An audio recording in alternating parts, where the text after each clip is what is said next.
પાણીનું પાણિયારું કહેવાય. અગરબત્તી અહીંયા બે દાદાના નામની કરવાની અને જે કંઈ વ્યાધિ હોય એ દાદાને માપી દેવાની અને ઘરમાં મેન આવવાનો દરવાજો હોય એ બારાકે બે અગરબત્તી ભરી દેજો.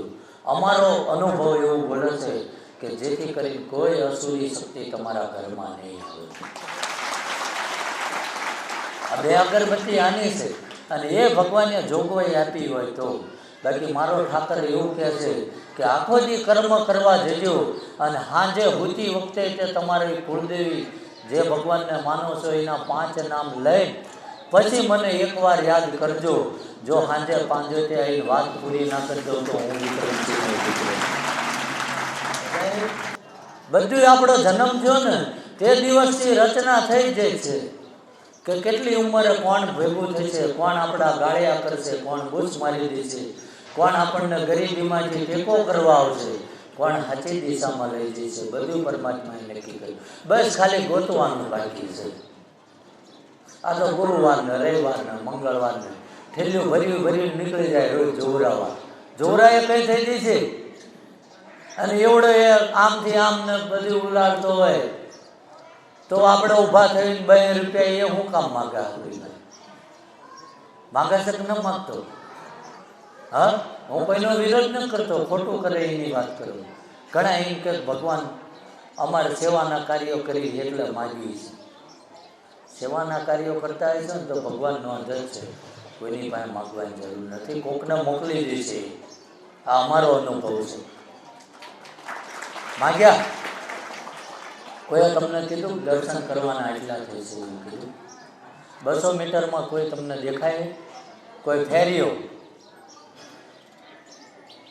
છેલ્લે કોઈ ભીખ માંગવા વાળો હોય તો એ બતાવો છે, નકર એ તો મળી જાય ને. હે આયા હતા શરૂઆતમાં 1-2 જણા બેઠા હતા. અમે કીધું કે આવડા રહ્યા ને એ કદાચ 10 રૂપિયા આપશે ને સાંજે 2 રૂપિયા થશે. એની કરતાં 2 ડગલા હાલીને ઓટલા ઉપર જઈને માગલે જીવ ત્યાં લગીને માંગવું નહીં પડે. આમાં ફરીથી જવાન થાય ને ત્યાં યાદ આવે કે આ કપડાં તો અહીંયા પહેરી ગયેલો, ના પહેરાય. હા તો ક્યાં દુઃખી છું?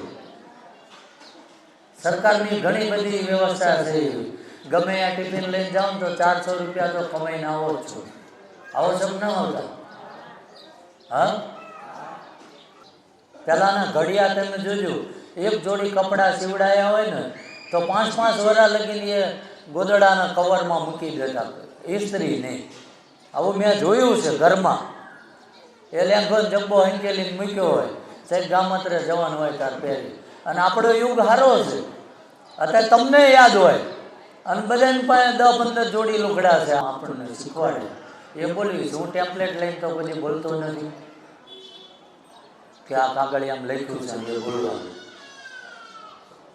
પણ એક વાર હું એમ કહું છું કે આપણે અઠવાડિયામાં કેવી છે ને 7 દિવસો છે.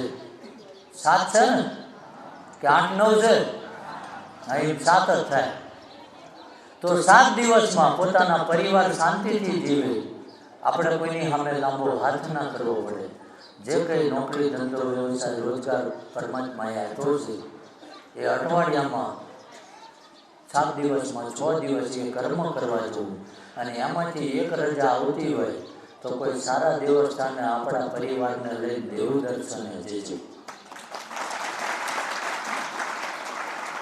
એને નથી ખબર ભગવાન ભરોસે વાયદે છે.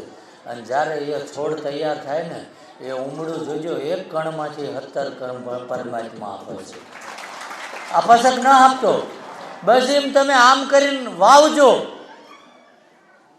જો એ 1ના 17 તમારી પેઢીઓમાં ના આપે ને તો મારા ભજનમાં ભૂલ પડી જાય. ધીરજ નથી. આ તો કે ઘણાને આદત છે. તમે જોઈજો, આવો ને બહેનો ખાસ કરીને, પુરુષોમાં ઓછું. બહેનો તરત કે આ મારો છોકરો ભણવામાં નથી, આના માથે હાથ મૂકીને આશીર્વાદ આપી દે તો હું દઉં, હું ન પાય શું કામ હોય? મારા આશીર્વાદ લાગતા હોત તો 10માં હું ગુલ્લી ચમ મારી. આપણે કહીએ કે હું બીજી વાર આવ્યો આમ છું તેમ છું, પણ એને નથી ખબર આટલા વર્ષ તું ક્યાં ક્યાં ભટકીને આવ્યો છું. બેંક પાસે આપણે લોન લેવા જઈએ, પગાર ઓછો હોય ને 2 ડોક્યુમેન્ટ ખૂટતા હોય, બેંક નથી કહેતી કે ભાઈ તમે 2 લાખની લોન માંગો છો, પગાર તો 65,000 છે, હપ્તા તમને ભરશો. આપે તો આ તો અખિલ બ્રહ્માંડનું સંચાલન કરવા વાળો છે ભોળોનાથ. આ બધા શિવના ગણ છે. એની પાસે તમે આ અરજી કરો ને ત્યાં ભોળાનાથ